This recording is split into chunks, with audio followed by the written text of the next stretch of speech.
තව කවුරු හරි තමාව අත්හරිනවා නම් අත්හැරලම දානවා. උඹට මාව එපා නම් එපා. මටත් එපා.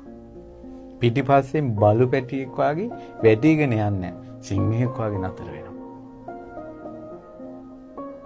කෙනෙක් තමාව අත්හරිද්දි, තමාව කෙනෙක් බැහැර කරද්දි, උඹ මට එපා කියද්දි එතනම නතර වුණු පිරිමියා. සිංහෙක්. ආය අඩියක් තියලා අනේ අනේ කියලා පිටිපස්සෙන් ගියොත් බලු පැටියෙක්.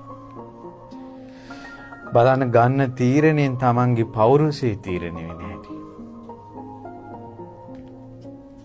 පෞරුෂය තීරණය වෙන්නේ නැහැටි. අද කාලේ මොන පෞරුෂයක්ද? අද කාලේ මොන චාරයක්ද? මීට අවුරුදු 15කට විතර 20කට කලින් ඔය අපි ඉස්කෝලේ යන කාලවල. ඒකට ඒ කාලවල මේ ඔය ඉස්කෝලවල ටියුෂන් ක්ලාස් වල ඔය තරුණ ළමයි ජීවිතවල ප්‍රේම කතා ඇති වුණත් කොල්ලෙක් තමයි මේ කෙල්ලෙකුට හිතවත් වෙලා ආදරය ඇති කරගෙන අනේ මං ඔයාට ආදරේ කියලා කියන්නේ. අද බලන්න මේ චූටි පැටව කෙල්ලෝ හොයා යනවා මං ආදරේ ඔයාට. මට ඔයාව නැතුව බෑ. මේ පොඩි කෙල්ලෝ හාල් මැස්සියෝ වගේ. මොන චාරයක්ද? මොන ධර්මයක්ද? මොන හැදියාවක්ද? ඊට පස්සේ අර කොල්ලා ගණන් ගන්නෑ. දැන් අර ඉස්සලා කිව්වේ ඒ වගේ නම් අනිත් පැත්තට හරවා ගන්න. ආයි පිටිපස්සෙන් එනවා. තමාව යම් කෙනෙක් අත්හැරියෝ. තමා බැහැර කළොත් අත්හැරලම දාන්න කියනවා. තමයි කියන සිංහකම. දැන් මේක වරදවා තේරුම් ගන්නෙම පෞල් පන්සල් කඩා ගන්න එපා. මේ කියන්නේ මම මේ කැම්පස් වල ළමයිනේ මේකට දායකත්වය දරලා තියෙන්නේ. මම මේ ඔයාලගේ තරුණ ජීවිතේ දුකක් නිවා ගන්න කාරණාවක් කියන්නේ. පිටිපස්සෙන් යන්න එපා. අත්හරින කෙනා අත්හැරලම දාන්න.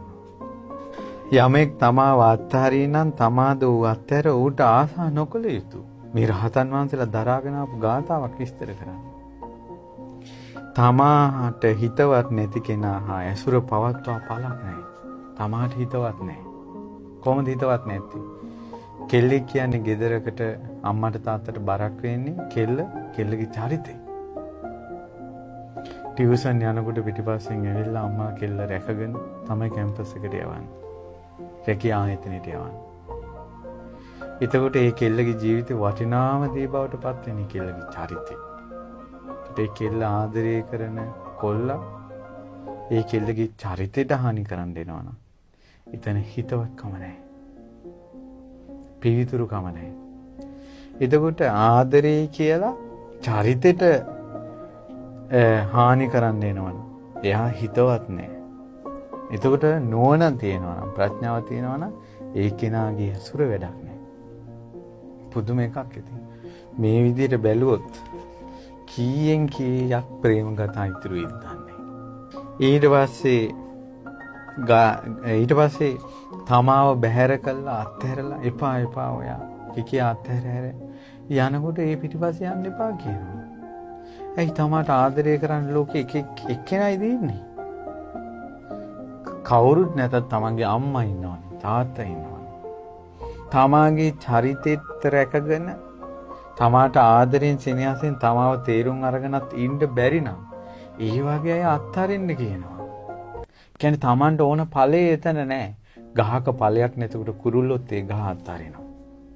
ගසේ ගෙඩි නැති විට කුරුල්ලා යනවා නොය ගෙඩි ඇති ගහක් සොයන. ඇයි අම්මගේ ආදරේ තියෙන්නේ? තාත්තගේ ආදරේ තියෙන්නේ? සහෝදර සහෝදරයන්ගේ ආදරේ තියෙන්නේ? සුදුසු කාලයේදී ඔවුන් ආදරේ සොයලා දෙන්නේ. ලෝකේ මහ විශාල නොවේ. ඇයි මේක පටු වෙන්නේ ඇයි එක තැනකට? ඔයාලා මුළු ජීවිතේම මේ හරි ලස්සන බණ කතාවක්. ඉස්කෝලේ යන ළමයි හිතන්නේ එයාලගේ මුළු ජීවිතේම පන්ති කාමරේ හැදෙනවා කියලා. ඒ නිසා යා අනාගතේ බඳින කෙනා පන්ති කාමරෙන් හොයා ගන්නවා. එයාලා හිතන්නේ සම්පූර්ණ තමන්ගේ ජීවිතේ ටියුෂන් ක්ලාස් එක කියලා. එයා ඉගෙන ගන්න එකයි රැකියාවයි තමාගේ බිරිඳයි ඔක්කොම ටියුෂන් ක්ලාස් එකෙන් හොයනවා. එයා ටියුෂන් ක්ලාස් එකෙන් හොයනවා මුළු ජීවිතේම. ඊට පස්සේ ඔන්න එයා කැම්පස් එකට යනවා. කැම්පස් එකට ගියාම එයා හිතන්නේ මුළු ජීවිතේම මුළු ලෝකෙම අර කැම්පස් එක කියලා. මේ ලෝකේ මහ විශාලයිනේ. මේ ලෝකේ විශාලයි. සියලු සත්ව කොටස් ඉන්නේ කැම්පස් එකේ විතරක් නෙවෙයි. ඒ නිසා තමාව බැහැර කරලා, තමාව රිද්දලා, තමාට ගණන් උස්සගෙන යන චරිත පිටිපස්සේ ලුහු බඳින්න හොඳ නැහැ. ලුහු බඳින තාකල් දුක. ඔය එක ප්‍රශ්නයකට උත්තරයක්. සමස්තයක් වශයෙන් ගත්තොත් ප්‍රේමතෝ ජායති සෝකෝ ප්‍රේමතෝ ජායති බයං. ප්‍රේමය නිසාම සෝකය උපදින. ප්‍රේමය නිසාම බය උපදින.